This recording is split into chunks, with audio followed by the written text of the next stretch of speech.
Hello, everyone. Welcome back to LA Not So Confidential. We are here with episode 11. I'm Dr. Shiloh. And I'm Dr. Scott. Welcome back, folks. Okay, we have to talk something momentous is happening. Okay. And the momentous thing is, after we've been futzing with these mics for over a year, we finally had Fisher come over and figure out how we can actually use two mics instead of one mic. Yeah.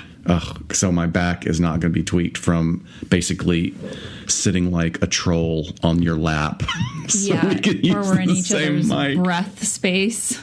So bad. Oh, good. I get my own chair. No, I'm just kidding. Yeah, we got some technical difficulties worked out.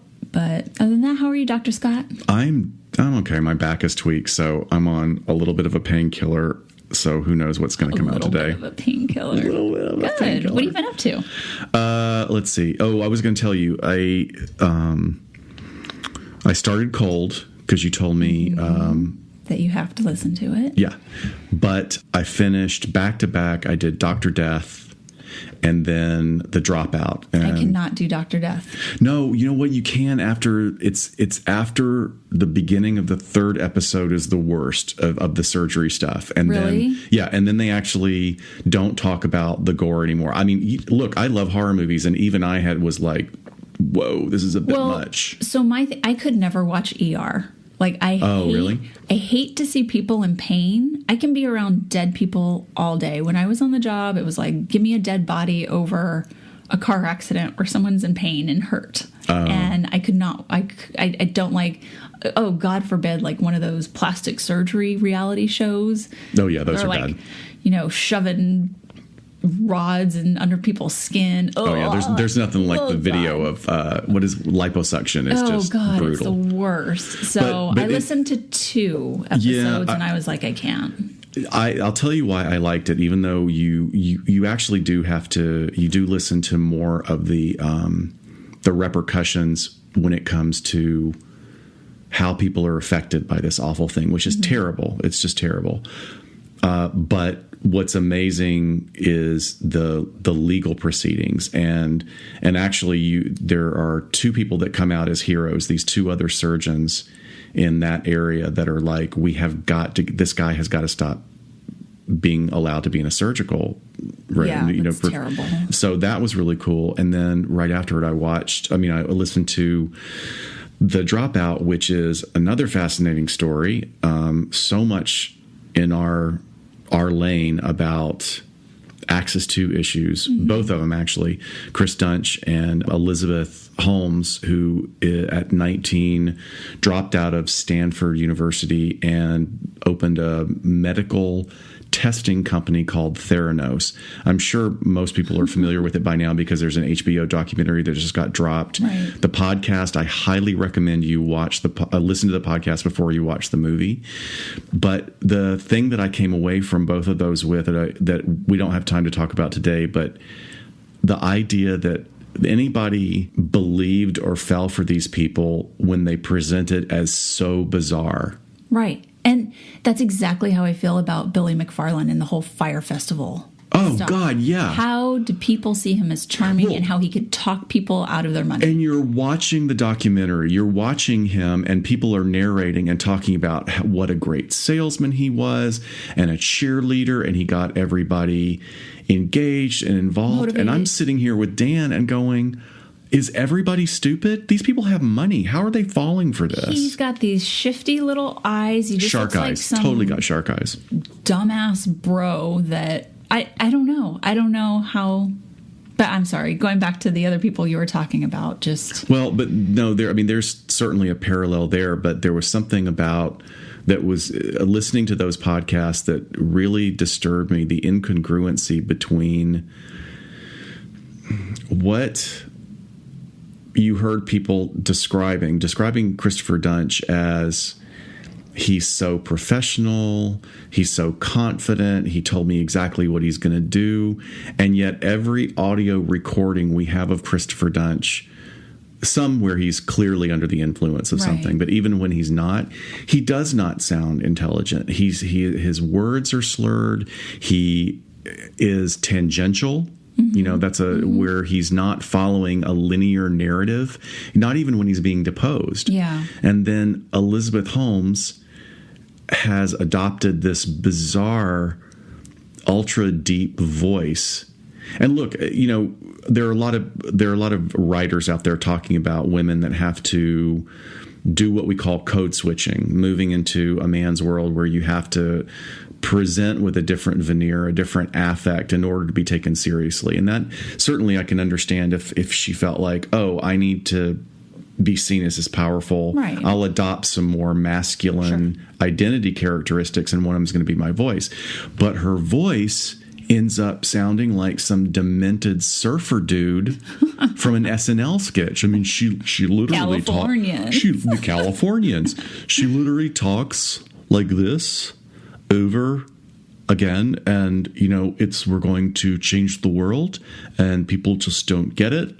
And it's bizarre. Yeah, it's bizarre. I wonder with the doctor if it's that concept of this is someone in authority that innately I have to believe is smart and good at what he does. And right. So the patients are in a position of having a bias, right, a favorable bias towards him because he's an authority figure. Sure. Yeah, I know. I think that you're absolutely correct. I'm just surprised that more people aren't looking at it the way we are, going, no, he sounds like an idiot. Yeah.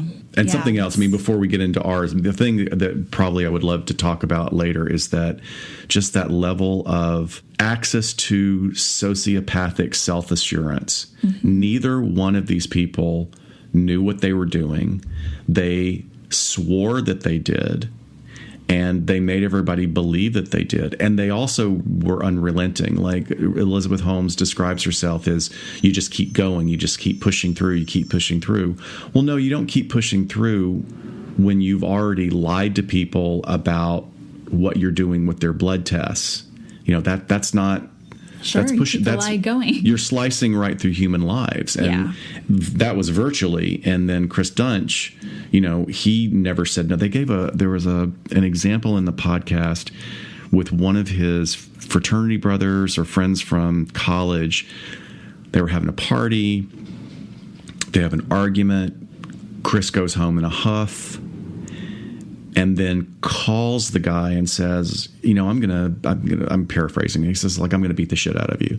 And the guy says, yeah, sure, come on back. Because the guy is like a championship wrestler. Right. So Dunch, who's like a football player, like super muscular at that time, goes over and he goes up and he thinks he's going to take the guy down. And the wrestler just floors him in the front yard. And Chris jumps up, and instead of being chagrined, instead of being... you know, put in his place, his response is, I know how you did that. I got it down. Let's do it again. And then so this supposedly uber testosterone fueled face to face becomes like an opportunity for him to learn how to fight. To just try it over and over again. Just kidding, he keeps going and keeps going until he's just like a bloody mess in the front yard. Same thing with Fire Festival. If that hurricane hadn't come through, I mean, up to the 11th hour, they were still planning on following through with it, which was impossible. It wasn't going to happen. And I really think if they didn't have the scapegoat of that hurricane to blame it on, that they just would have tried and no one would have been there. I don't know. But same thing, like the tenacity of like, it's going to happen. We're going to make it happen. So that's a lack of insight. All three of these are exhibiting a lack of insight, right, or a somewhat of a lack of insight, and then choosing to look at any evidence to the contrary. Right. And lots of denial. There was also something, I can't remember the guy's name, you know, when in Fire Festival, when they were interviewing different attendees, and there was one super good looking Asian guy, very, you know, kind of surfer dude or frat bro accent to him. And he's talking about, you know, how it all went down and it was clearly all falling apart. And then they basically were told, well, go get your tent. So he's laughing as he talks about, well, I didn't want anybody around me, so I took a knife and I destroyed all the tents around me so nobody else could sleep in them. Weird. I froze it at that. I mean, I took the remote and stopped it, and I looked over at Dan and I said, did he just say that? Right. Like, Lord of the Flies. Yeah, totally Lord of the Flies. Well, some of that Access To stuff is going to come in today in our topic. Great. Later on. But I'm very excited about this. I feel like this is one of our most sort of LA noir episodes in a way. And today we're going to be talking about Frank Lloyd Wright. Yes, the architect. I know, doesn't make sense yet. There's a story there, though. But he has a couple of really dark connections to Los Angeles. And I stumbled across his backstory and just found it fascinating. I'm fascinated by his homes here in LA anyway. But we are going to explore Los Angeles through Frank Lloyd Wright's life and how it is still being talked about today in a very, very famous case. So Frank Lloyd Wright is from Wisconsin, and he opened his first office, his architectural office, in Oak Park, Illinois. And that's sort of the area where he settled with his first wife, Kitty, and they ended up having 6 kids. And right from the get-go in his own first practice, he was kind of known for going against the grain. So at that time, turn of the century, everything was Victorian. And, you know, kind of these tall Victorian multiple-story homes where he then decided to... Think the Addams Family or the Munsters, like sort of, you know, traditional, almost like lots of gingerbread... Lots of little wood cutouts. Carvings and very quaint, very small rooms. Right. Lots of different paint schemes going on, right. You know, colorful. And he went against the grain and started working and developing prairie type homes. So that was more of like, instead of building up, sort of building out long. And that's what he was doing primarily in the state of Illinois. It was around that time that he ends up getting some clients that are also neighbors of theirs, and it's a couple. And he starts spending a lot of time with these clients, actually both he and Kitty, and there's kind of rumors of like, well, were they swingers or chicka-bow, what's going on? Turn of the century swingers. But he gets really cozy with the wife, Mama Cheney, and they spend a lot of time together, and she is described as essentially his intellectual equal. He loved that she challenged him intellectually. She was very progressive, and it just eventually figures out, this woman is my soulmate. Not the woman that had my 6 kids, but... As one does. One does, right? I need someone to challenge me for them to be my soulmate. I don't know why I settled for someone who didn't before. But so in 1909, he decides, I'm going to shut down my office, and Mama and I are going to run off to Tuscany. So he shuts down his office, leaves his wife and his 6 kids in Oak Park, and takes off to Tuscany for a year. So this affair becomes very sensationalized in the media. They sort of... Well, culturally at the time, that would have been a huge no-no. Oh, for sure. Just enormous. For sure. And so they are sort of escaping it by leaving. But they're only gone for about a year. So, you know, it's kind of architectural, nerdy stuff. But he gets a lot of influence after going to Europe and kind of seeing things, how things are being done over there at that time. Ends up coming back, and they settle in Wisconsin. I had to think for a second. Yeah, it was Wisconsin. But this is sort of where he starts his new life in America with his mistress and her children. He talks about, whether he's talking about his work or his personal life, that he is just driven by these artistic impulses. So I think impulse is a really interesting word when we're talking about what his personality may have been like. So just with that background history, before we get into what happened in Wisconsin, let's talk a little bit about him and why he probably made some of these decisions that he made, personally and professionally.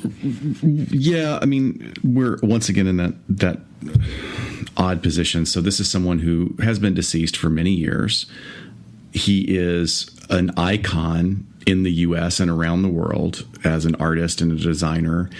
And he still has living relatives. There are several really great documentaries. There's one that was done 20 years ago by Ken Burns that has 2 or 3 parts, and they really are fascinating because I'm sure that they show a good part of the dirty laundry, and there's probably more that they don't talk about that probably is not suitable for an audience, but it is pretty interesting. Mm-hmm. One of the things that when he moved back to Michigan to build a new home with his new wife, did they get married? No, they didn't get married. Okay, they didn't get married. And it was Wisconsin. Okay, Wisconsin, sorry. So when they go to Wisconsin, they build a commune, or they start a project where he is going to be doing his design work, and it's called Taliesin. And Taliesin, I think the origin is Celtic, but the word was like a character out of Celtic mythology, which was a prophet, a poet and a prophet. So right there. Sounds like some other episodes we've done. Right. I mean, he certainly was a gifted artist, and maybe he was speaking in the big context. I mean, but it is somewhat telling as this character starts to unfold that he really did later on. He called himself a prophet. And you know what? To some extent he was. He really kind of changed the direction of architecture for many architects. And then he also fought against a really ugly movement of that was happening in Europe that was all concrete and glass, and the brutalist movement. And I'm sure some people appreciate them. I think they're quite ugly buildings. But he did not do that. He pushed against it. Right. So when he created this commune / educational / learning center, by this time he was known for his designs, and he created this beautiful, large, sort of almost not ethereal, but like grounded new way of looking at design, living and learning and working residence. Right. And students came from around the world to be, air quotes, taught by him. But not only did they they didn't pay tuition, but they paid to be in the presence of Frank Lloyd Wright. And I'm sure he wasn't there that much either. I mean, he's off working on projects. And he was traveling, but they were there, and he would come and he would say, we do this is our next project. And as well as working 4 to 6 hours a day of pretty hard physical labor. They were hand building the buildings. They were working a working farm. They were cooking the meals. And, I think it's pretty clear that a lot of talented people were drawn to him and then probably learned from being each other. There's something to be said for being in an environment that's intellectually and creatively stimulating. Sure. But, it starts to have like a little bit of a culty vibe. Oh, I mean, absolutely. it's certainly a cult of personality at that time. Right. Yeah, I think it was unique even, especially for that time, because we think of that phenomenon sort of happening, more recently. So I don't know. Definitely a narcissist, and the way that propelled him in his work was a wonderful attribute to have, but it also lends to, hey, I want what I want when I want it, and I want to run off to Italy and leave my family. I want to leave my wife and 6 kids. And interestingly enough, in all the documentary material that I've listened to, nobody talks about who supported his wife and 6 kids. Yeah, I didn't come across that either. I couldn't find any information. Now, that doesn't necessarily mean that he didn't support them, but I found that fascinating. And, when you talk about that narcissism, we should also probably expand on it a bit, that it's certainly some tendencies are shown in his behaviors. So we're going to just we're talking about his behaviors, but it's not simply relegated to narcissism. I mean, there's some real antisocial, tendencies that he has that who does that? I mean, a narcissist, yes, does that, but to not have empathy for your 6 children, that you're just abandoning them. Right. Yeah. It comes back to impulsiveness too. if you're just going to pick up and go and you're not having that I mean, I don't know. We don't know how long he considered, am I going to go or not? No, we don't have those details. But interestingly enough, in his, there's that parallel between his personal life of I do what I want when I want it, and I'm going to do it right now, and his professional life.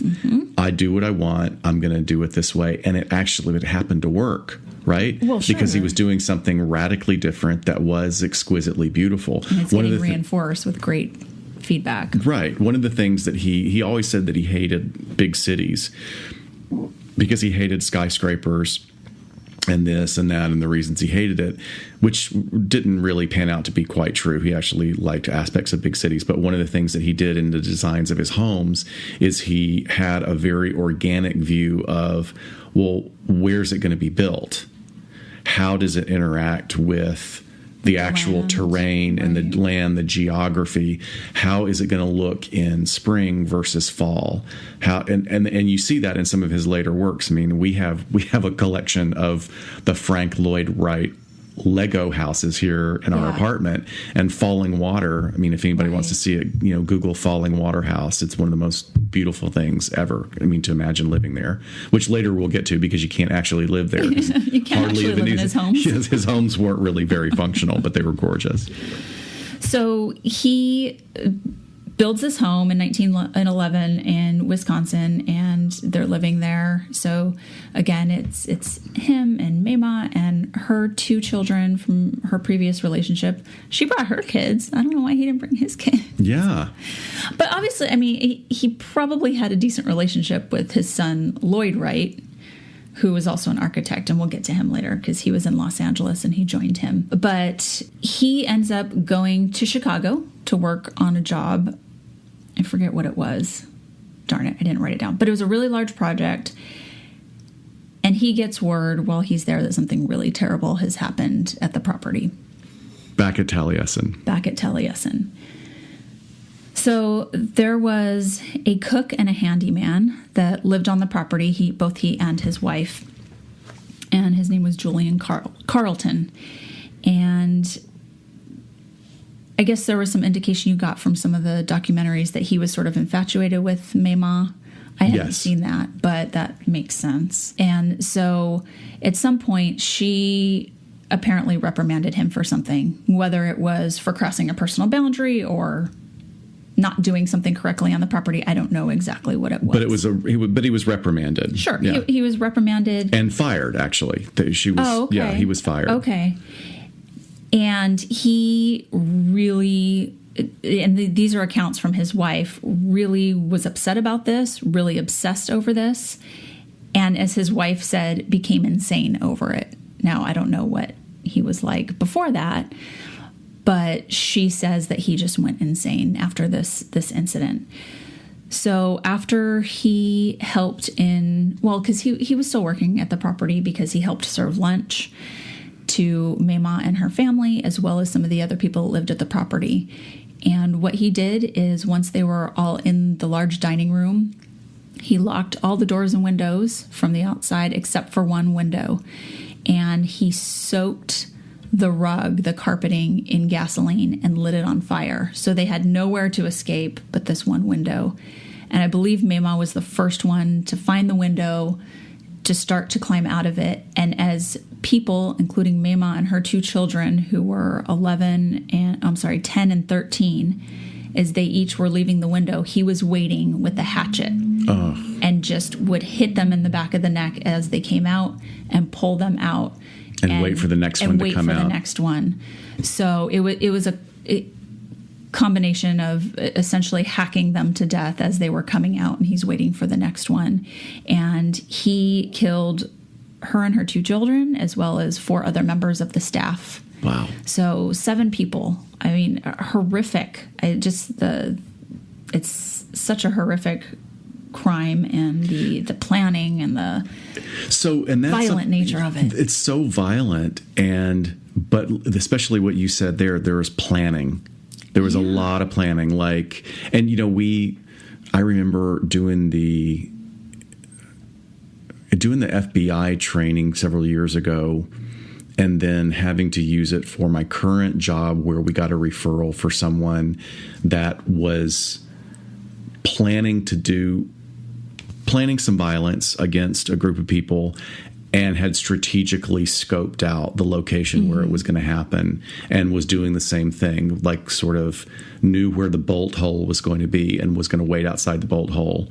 Right. You know, the exit from I'll call it a restaurant. It's not a restaurant. I'm giving no identifying information. Right. But this person was there waiting. So here's certainly planning, which would go against... I don't know if that would go against an insanity plea or not. We'd probably have to call that he just Jess. Went insane. But they did say, I mean, I did find this record that when the police were interviewing him afterwards, he looked completely confused and disorganized and was saying, I don't know what's happening. I don't know what happened. What's going on?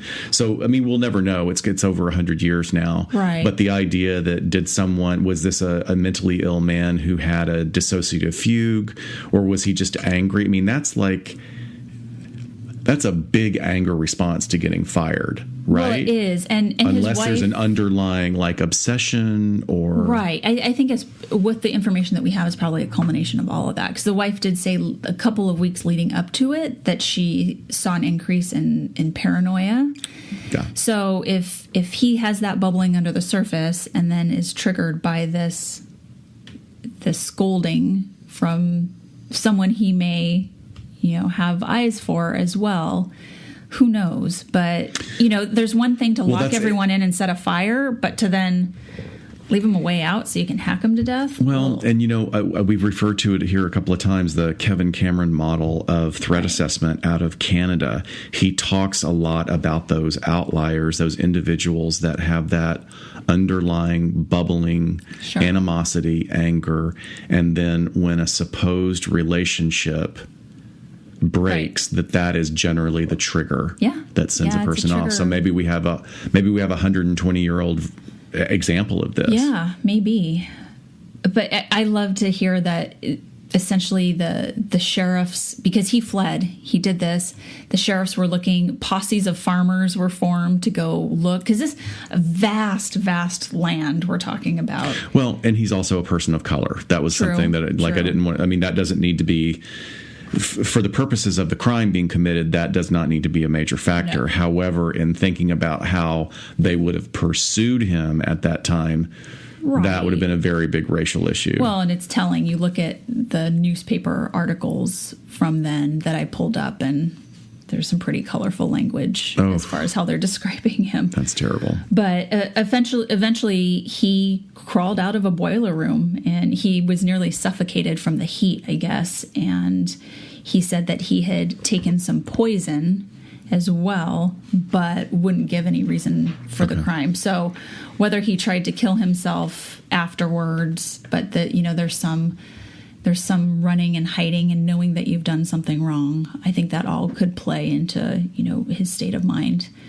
But today, it's still the largest mass murder in Wisconsin's history. Good for them. I mean, I know that's a horrible thing to say, but given the history of the past 2 years and the increasing amount of mass murders and shootings. No kidding. 7 people at once. Wow. Yeah. Good old Wisconsin.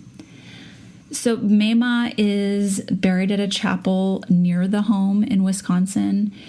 The chapel, interestingly, is the first structure that Frank Lloyd Wright ever helped build as a teenager. Wow. And got him interested in architecture.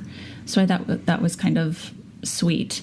And his family is mostly buried there as well. They also accompanied her casket in a hand-drawn cart by the attendees of the funeral. So they walked her remains in the casket on this wheeled cart, all dressed in black, down to that chapel and then to the area where he was buried. And that's something we'll circle back around to later. How Victorian. I know. It was, for somebody that didn't like it. Well, and much of the house was destroyed in the fire, as well as some of the surrounding land. And Frank Lloyd Wright said, after going back and experiencing all that, he said, "The gaping black hole left by the fire in the beautiful hillside is no less empty, charred, and ugly than my own life." Oh. I know. Very sad.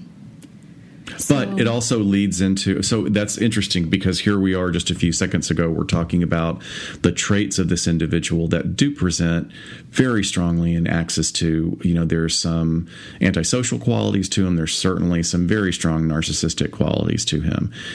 And yet here's someone who is living through an extraordinary circumstance of tragedy. Absolutely. And he's crushed. Mm-hmm. And that goes on to significantly impact the rest of his work. Right. After this happens, in 1915, he ends up coming to Los Angeles. And Los Angeles at that time was sort of the place where people would come who were trying to find themselves again, feel like they needed a place to be reborn. So it's kind of like it is now. Oh, yeah, it is sort of the same, huh? Yeah. 100 years later. But population growth was just exploding here. And there's new money. There's sort of this... anything goes, right? Yeah, feeling of like reinvention. And it kind of makes sense for him to end up here. It wasn't the big city that, it is now, of course. But, we had mentioned that he didn't really care for big cities, but maybe felt like sort of that transitional time in his life to come out here. And as I mentioned before, his son, Lloyd Wright Jr., he went by Lloyd Wright, was already here and had started an architectural business as well. He ends up going to this exhibition in San Diego, and it was called the Panama, California exhibition, but essentially it was looking at pre-Columbian and Mayan architecture, and he just really became fascinated with it, and that was really the jumping off point for his architectural design career here in Los Angeles. And it's so interesting how it is such an LA thing now to see a Frank Lloyd Wright house or to see it in a film and think of where he was in his life when he came to Los Angeles. Right. But do you want to talk a little bit about the structures and what they look like and how they represent possibly what he was going through? Yeah, I mean, it has to do, it's an interesting confluence of information at that time, which was not particularly accurate. So even though he was here, it's sort of like a mini World's Fair. So it was California and Panama, looking at sort of the indigenous cultures and the indigenous influences that architects and archaeologists were aware of at that time. And without going into a whole other discussion, which would be fascinating for another podcast for someone who's interested in this, is sort of sociological racism, looking at people of the past as if it's sort of like the old trope of the Egyptians couldn't have built the pyramids. It must have been aliens. There's no way they could have done that. They didn't have the technology. Sort of put on as an entertainment show more than like, let's learn from this. Right. So there were some displays of people dressed up as indigenous people that wasn't, would certainly not be PC today, but there was also a mishmash. And, so what Wright came away from this with is being very, very influenced and inspired by these radically different buildings and repetition of patterns. And repetition of patterns, I think, is another interesting point I'll come back to. But he named it as being a Mayan influence when it was actually like a mishmash of everything that was at that conference or that exposition. A lot of the pre-Columbian architecture did revolve around death. It was all around death because there was a lot of human sacrifice. Right. And a lot of the structures were tombs. Right. So that influences these amazing designs that he makes for houses in LA. But you have to have the understanding that what he was being inspired by were tombs. Mm-hmm. And they are not completely functional as living spaces, although they're quite beautiful. Like even one of the most famous ones that you're going to talk about, the woman lived in it for 2 months and then I'm not going to live here. Yeah. But it's an amazing piece of design. And one of the things that I think is fascinating, because you'll get in more into what he does, but in these seminal homes that he has in Los Angeles, he created a new technique that was using concrete because nobody wanted to use concrete. But he didn't want to be like the brutalist sort of utilitarian buildings in Europe at the time. What he wanted to do was meld a little bit of the arts and crafts movement, which was going on, and these Mayan influences. So he would take these molds and they would be reinforced with rebar and poured concrete. So you would see patterns repeated over and over again. And they're quite gorgeous. I mean, there's plenty of stuff on the web to look at it.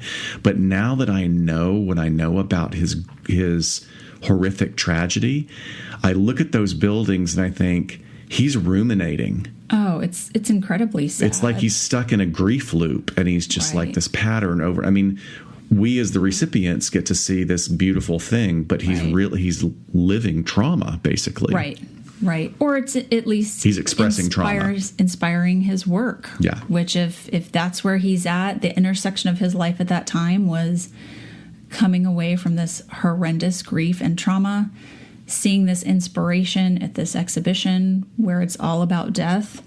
He just jumped in with both feet, and people were like, good God, what are you doing? You're using concrete? Yeah. Nobody's using concrete. You're doing what? You're making blocks? So the Legos work really well because it actually really looks like little it. Lego set. So 1921 was his first project in LA, and that's the Hollyhock House. And that was built for the daughter of an oil baron in an area known as Olive Hill, which is the Hollywood Hills. His studio was at Harper and Fountain in West Hollywood, for people that are familiar with the area. And just tons of his homes have been used in films. I think the Ennis House is probably the most popular that has been used in tons of movies out there. And probably the most recognizable one is a scene from one of the most gorgeous and I think gorgeous and disturbing scenes from Blade Runner. Oh, right. When Decker goes to talk to the android designer, and they basically use the Ennis House as they use some shots of the exterior, and then they drive in, right? Yeah, but they also the interior. It's sort of like they took inspiration from the interior, and then they recreated that on a soundstage to film it. Oh, okay. I did not know that. But I mean, you couldn't have a more noir movie than Blade Runner, which is sort of a futuristic noir. Right. And growing up here, I think my mom took me by it. We drove by it, but she always just referred to it as the Mayan house. Oh, okay. And for all these years, before, mostly as a kid and a teenager, I just thought there was one. I didn't realize that there were several. Yeah. And actually, out closer to me, there's some as well out east. But even in the 1980s, film producer Joe Silver, he bought the Stroner House, which is also here in Los Angeles, and he restored it. And he was obsessed with Frank Lloyd Wright. He even incorporated some homages to him in his films, for like in Die Hard, the news station is KFLW when they drive up. Yeah. And then there's a scene where the villain Hans Gruber is talking about this Frank Lloyd Wright bridge. It was actually a real model and a real design that he had done for a bridge up in the Bay Area, but it never got made. But there's this whole scene where he's talking about it. He's looking at the model on the table when they're inside the building. Yeah, given all the structural problems that Frank Lloyd Wright's structures have, I don't think he'd want a bridge. Definitely not. Now, is this the one that looks like a mouth? No. Oh, that's a different one. That's one we'll talk about later. Okay. No, I love how a biographer of Frank Lloyd Wright, Brendan Guild, he said that his homes here in Los Angeles are better suited to protect a Mayan god than an American family. Exactly. And I think that's just perfection, because these haven't been great livable spaces.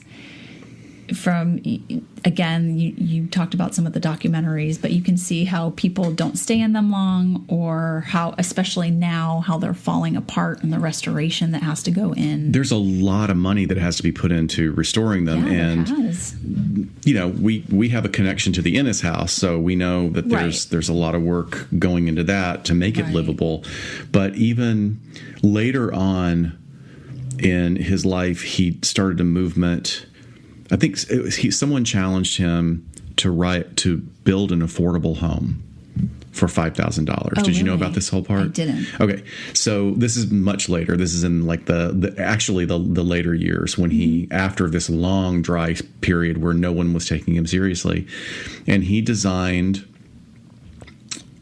a home that was supposed to only cost $5,000. At that time, obviously you have to correct for income and inflation, which it probably would have been, $50,000-$60,000, but still would have been considered affordable. And he built these 2 and 3 bedroom, very low lying homes that were made with inexpensive materials, but a great deal of detail. Mm-hmm. And it was one of the first times that there were things such as hidden built-ins. So there's cabinets, there's shelves, and first people are going, "Oh, this is really great. You don't have to worry about buying furniture." And then what they turned around, they realize is like, no, this is part of his personality asserting itself. Is yes, I will design these homes, but I want people to live the way I want them to live. And I'm only going to make the breakfast nook work this way with what the furniture that I've built. Nothing else will work with it. Right. That the armchairs or the club chairs have to be this size or else they won't work in the home. And that caused a problem for people because at first they're like, oh, this is great. And then they realized, oh, I can't really personalize this to my needs. And it also became the granddaddy of the ranch house, which became bastardized and mutated into sort of suburbia, which would have horrified him. Definitely. He left LA in 1923, but he left us so much. Again, sort of that time period, 1923, I think of definitely that sort of sinister precursor to LA noir, and layer on top of that the connections to violence and death in his own life, as well as what these homes represent as temples, as mausoleums, as a forever resting place, maybe for his own grief. I think, I've been a fan of his homes here in Los Angeles. And after learning all of this, it just gives such, so much more of a backstory. It's just a really cool, for me, somebody who is into, things that are a little bit more macabre. I think it's a really neat twist to have stumbled upon. And those shows, I'm trying to think of it now. In fact, I'm texting my friend Bob because he'd greenlit a series years ago. There was a vampire series. Was it not The Brood, The Legacy, or something like that? The head vampire of one of the clans lived in a Frank Lloyd Wright house, and it was one of the ones that had just been restored. That looks like a combination of an animal's open mouth and a Mayan temple. It's really amazing. So that's the Soden house that I'm going to talk about. The Soden house. Oh, right. Okay. So there's the connection. So the Soden house was actually built by his son in 1926 for John Soden, and it was most recently featured in the TNT show I Am the Night, which we say this all the time. We assume if you're listening to our podcast that you have been watching this, but it was a fantastic take on the Hodel family and their connection to the Black Dahlia.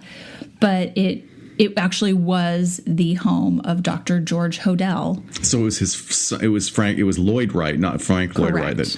Okay, that's fascinating. And also, it's interesting because I'm old enough that I remember there was a TV movie of the week starring Lucy Arnaz as the Black Dahlia, which is very interesting. Oh, yeah. It was like a kind of a big thing back in I think that must have been the late 70s. Oh, my gosh. And it was like a big role for her, and she was really great in it.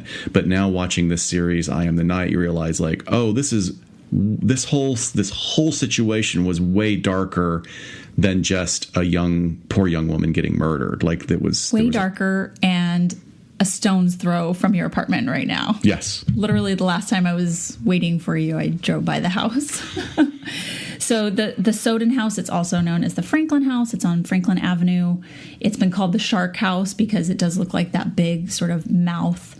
It does have some of the Frank Lloyd Wright sort of Mayan influence as well, that his son sort of took over and started implementing into his own work. And the poured concrete and the repeating patterns. Right. Yeah. Right. Kind of that chunky blocking is all throughout. But they film on location in I Am the Night, so lots of interiors, which that has also been in several other films and TV shows as well. But this really cool sort of indoor-outdoor space with a pool and a courtyard and just some really neat details inside.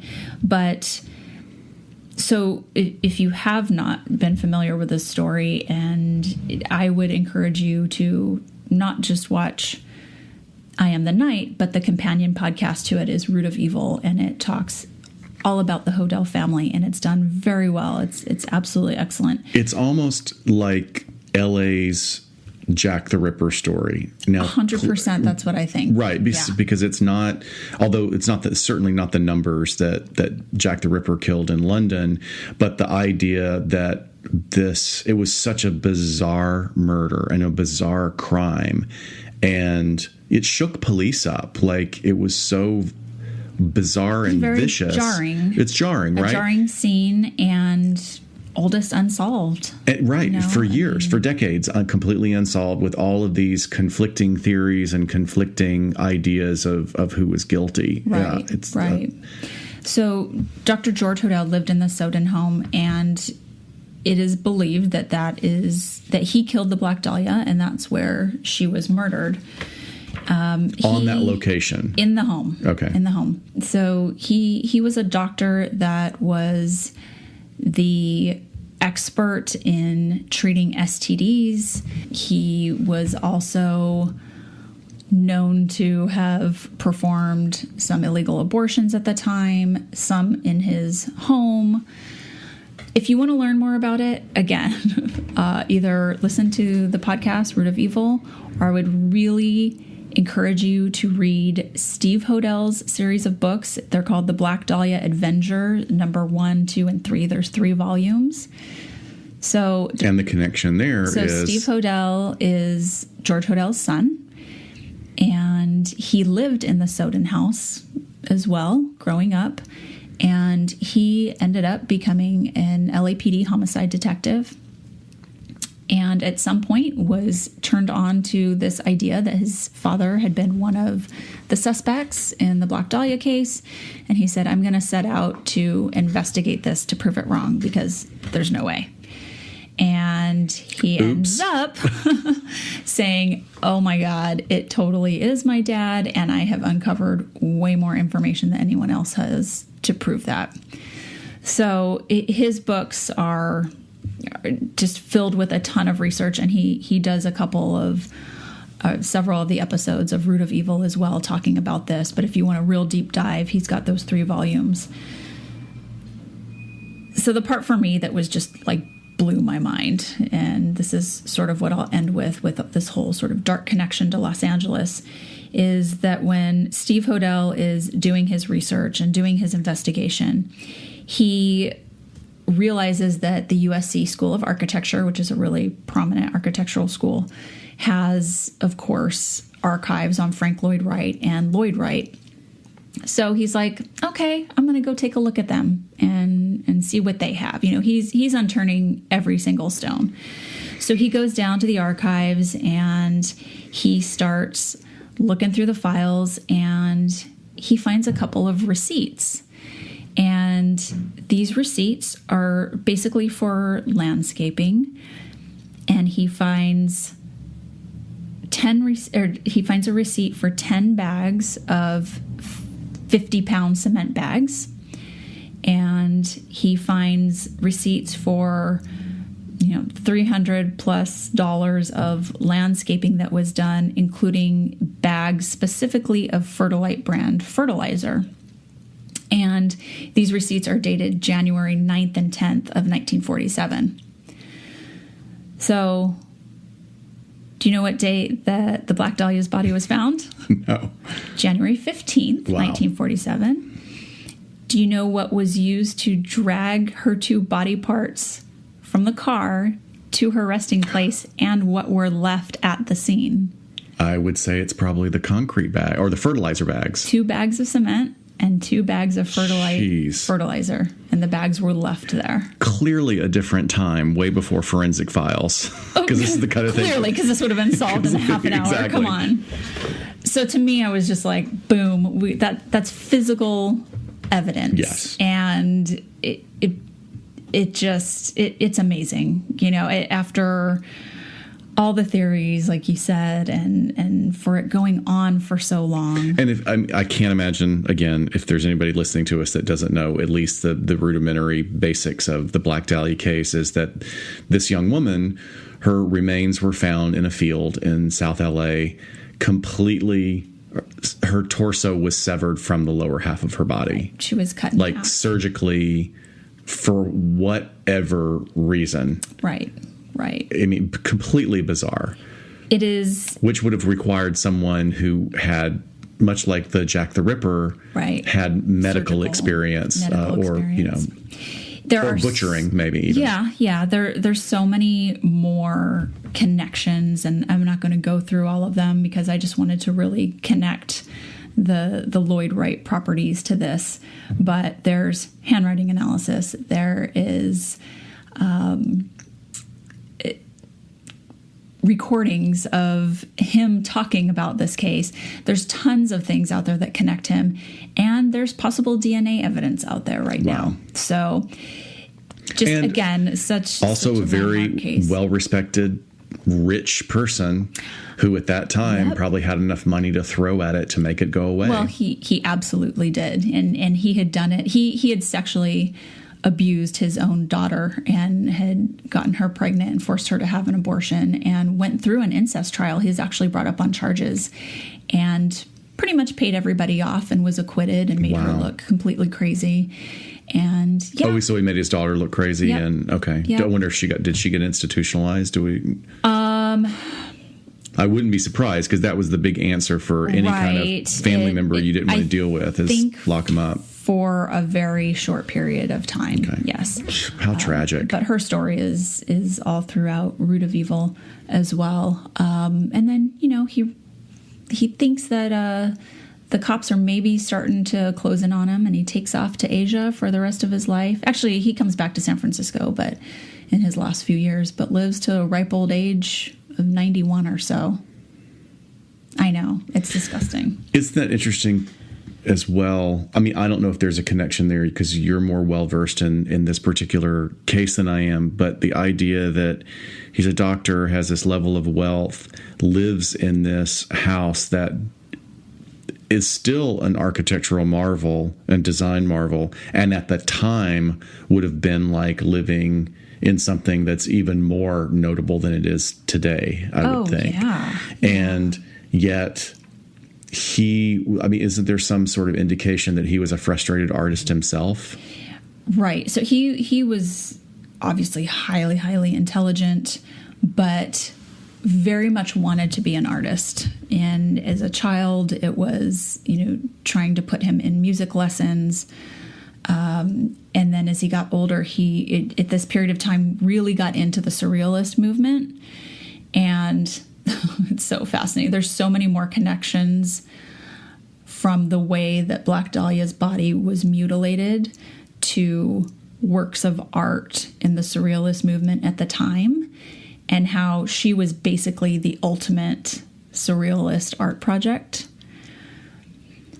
But yes, to answer your question, I'm almost speechless, because that all I could think of, because I did not know that particular aspect of the case, and yet how many times, as somebody who is, I'm a media guy. I was raised by a television set and movies.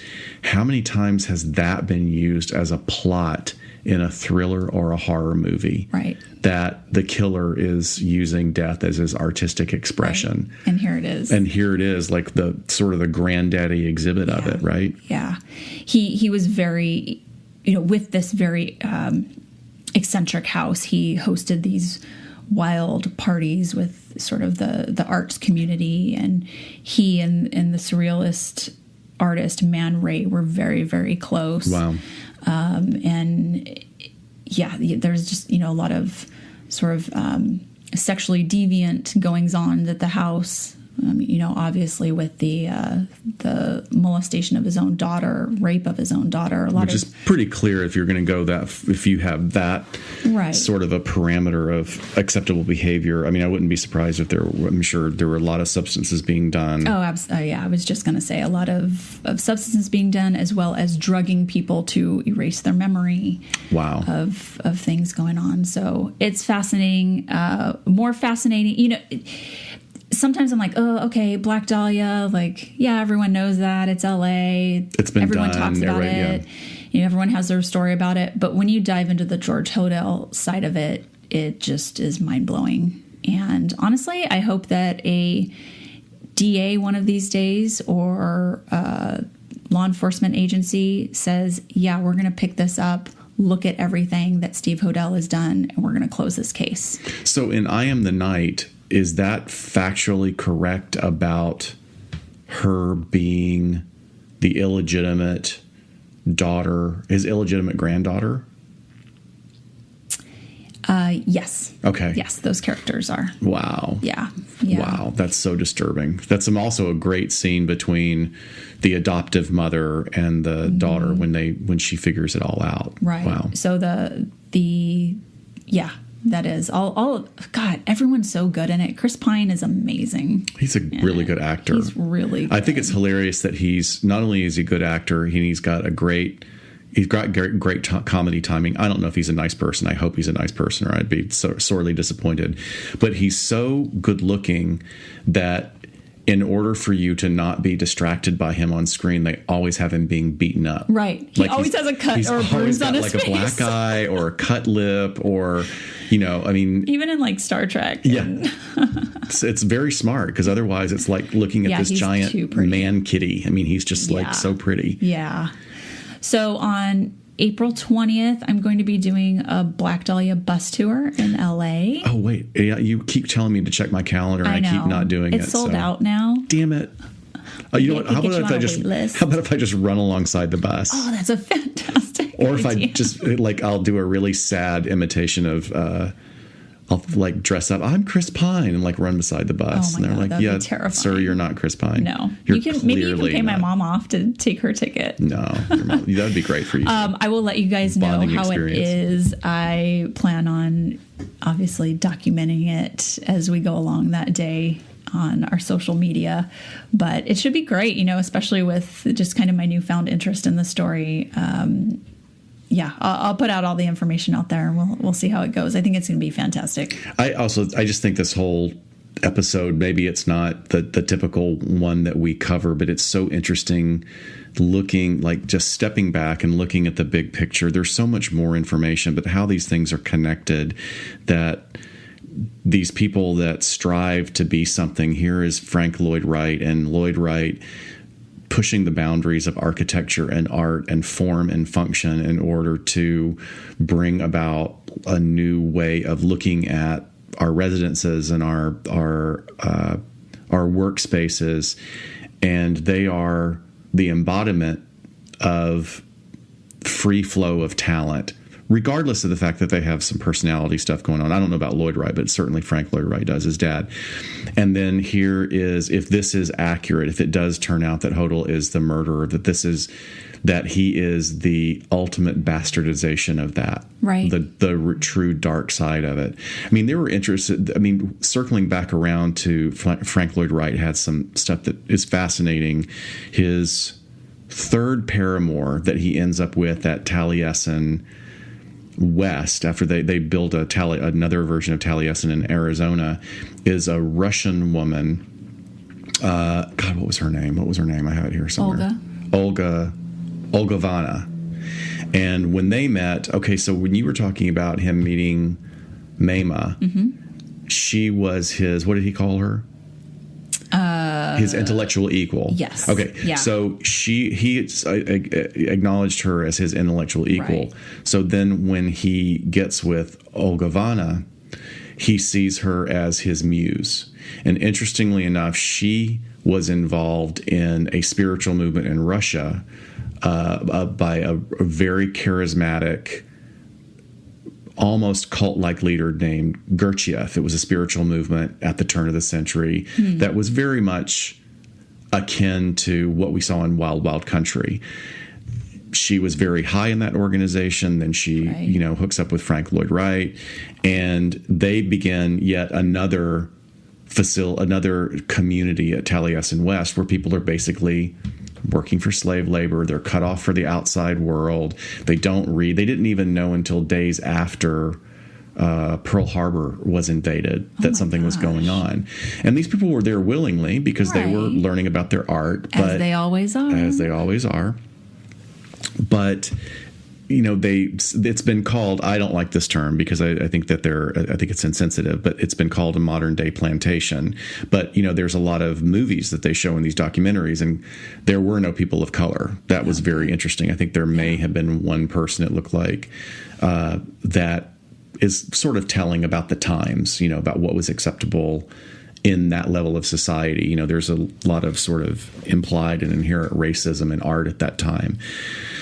But it's fascinating. There's just all these layers and levels that we get the benefit of it, but we don't see sort of the damage and the wreckage. And there was something else at the end of the documentary I was watching, is that in his elder years, he lived into his early 90s, and he had another surge of nonstop work in the last 8 years of his life. Like, you don't hear about that much, that kind of phenomenon where an 89-year-old architect is being like, please design something for me. Right. And some of his most beautiful and impractical works were designed there at the last of his life. But I thought it amusing, disturbing, or a combination of those two, that at 90, I think he was 91, he got the news that his first wife had passed away, and his son waited several days to tell him about it because, he was frail. And then he tells him, and apparently Lloyd Wright just falls apart, like is crushed and is wailing, my love, my true love. Wow. And I could imagine being the son at that time going, you abandoned us. I'm sorry. You haven't seen her in decades. Right. So once again, tying it back to from a pure DSM, the death of the narcissistic extension. Yes, so the I was person just who is say that. Whoever he chose at that time. Exactly. If Olgovana is not here, if Mema is not here, then I go back to the original person that is that part of me that I can either internalize or I can pretend is not there. Mm-hmm. But the idea that he still had some kind of relationship with this woman that he had treated so horribly. Yeah. Very interesting stuff. It is. I really liked this. I thought it was something different, and it was nice to sort of come back to LA too, because we venture off into a lot of different areas. This podcast more about us being LA based rather than all of our stories. Right. But it was nice to definitely come back home for this one. So we would like for you, of course, to follow us through our social media. On Instagram, we are at LA Not So Podcast, and Twitter at LA Not So Pod. And Dr. Scott has been very busy on our Facebook page, getting out some really good articles, some interesting news articles. And lots of memes. Lots of memes. Memes are his thing. Thank God for Googling Candace DeLong memes. I love that Candace DeLong. She comes up with some good zingers. She sure does. Her Twitter bio says something so great. I'm going to have to find it here. Here, tell people to subscribe while we're So please subscribe. If you're just streaming, that's wonderful. But if you'd please subscribe to us, and please go to the iTunes store and give us very high ratings. We would be eternally grateful for it. And we are also looking forward to seeing people at the True Crime Podcast Festival in July in Chicago. I'm totally stoked because I'm going to be taking some time off work so that I can go several places at that time. Yay. And we're going to be meeting up with some of our new colleagues that we've only met in virtual space. So we can't wait to meet Jessa and Nick from Getting Off Podcast, Yay. which is wonderful. Right. And all of our other true crime brethren. And we don't have the specifics on it right now, but it looks like there's a possibility of us being involved in some other things there around the podcast festival. So I won't say anything, but it's very exciting. Yeah, we'll make it fun for you guys. Please come. Okay, I'm going to sign you off with Candace DeLong's Twitter profile. Says, retired FBI profiler, best-selling author, and commentator on #DeadlyWomen and #FacingEvil. Currently shooting my mouth off for a living. Right? Wait, we can get paid for that? What? That would be figure great. This out. We're doing this for free, folks, because we love it. But we'd love to wouldn't it be great to be paid for shooting our mouth off? Of course. Okay. Of course. All right. We will see you next time on LA Not So Confidential. Bye. Bye-bye.